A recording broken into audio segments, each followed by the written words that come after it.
The Bible's filled with so many amazing stories. And this is one of them.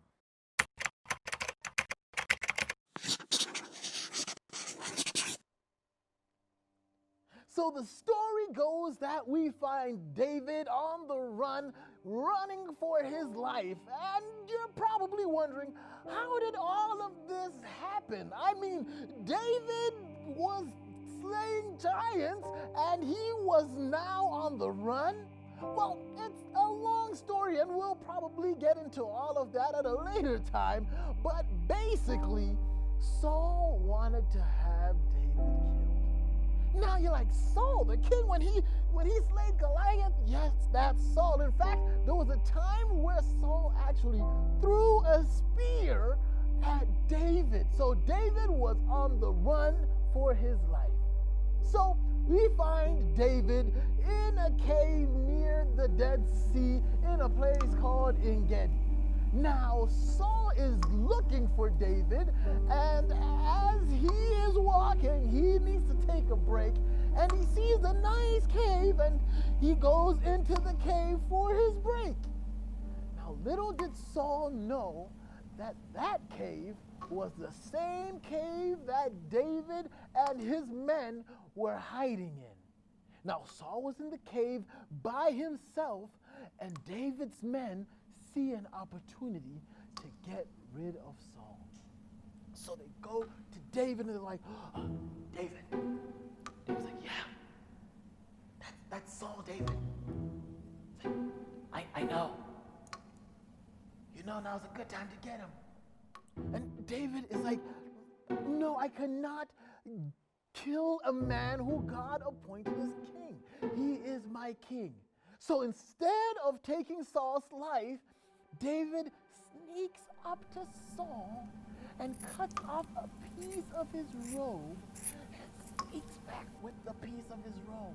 Now, when Saul is done, he gets up and goes out of the cave, and David and his men follow him from a distance. Now, when Saul's a good ways off, David says, Saul! And Saul is like, David, is that you?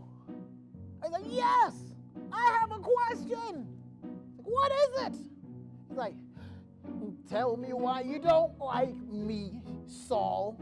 I have my reasons, David.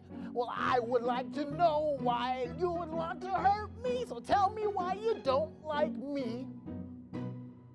Well, if you must know, I heard that you want to have me killed. Well, that's not true. Really? No, it's not true. If I did, would I have this? And David raises the piece of the robe that he had cut from Saul's robe. And Saul is like, I am so sorry, David. I am so sorry. I've been chasing you. I've been wanting you killed. And here you had a chance to, quite frankly, end my life, and you chose not to. I will not try to have you killed anymore. So Saul goes back, and David decides, I really don't trust Saul that much, so I'm just going to stay where I am. And it's a good thing, because a little while later, Saul finds out that David is in a place called Hakala, and he takes 3,000 of his men to do, guess what? Try to kill David again. So he goes after David, and when David finds out that Saul is after him, he finds out where Saul's camp is, and in the middle of the night, David and some men sneak into Saul's camp where Saul was sleeping, and they get up to Saul, and they see Saul laying there with a spear next to him. Now, one of David's guys like, okay, David, last time you didn't want to get rid of him. I can do it for you. I'll just it'll be quick, please let me. And David says, no, Saul is a king appointed by God. I cannot have him killed. So David takes the spear and a jar of water where Saul was sleeping and sneaks out. By the way, Saul's bodyguards were doing a horrible job. And they go far enough, and David yells, "Hey!" And Saul hears David's voice. And he knows who it is, and he says, "David, is that you?" "Yeah! What do you want?" "I have a question." "Tell me why you don't like me, Saul." I still have my reason. "Well, I would like to know why you would want to hurt me. Tell me why you don't like me." "Huh?" They say you want me dead. "Well, who says that?" A very reliable source. "Well, they're lying. I mean, if I wanted you dead, would I have this?" And David lifts up Saul's spear and the jar of water. And just like before, Saul feels so bad. He's like, "I'm so sorry, David. I am so sorry. Again, I have tried to come and harm you, but again, you have spared my life." And Saul goes his way, and David, still kind of not trusting him, decides to go his own separate way.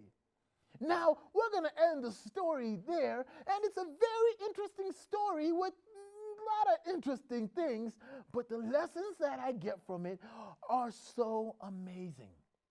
The lesson that I get from this story is you need to treat your enemies with love.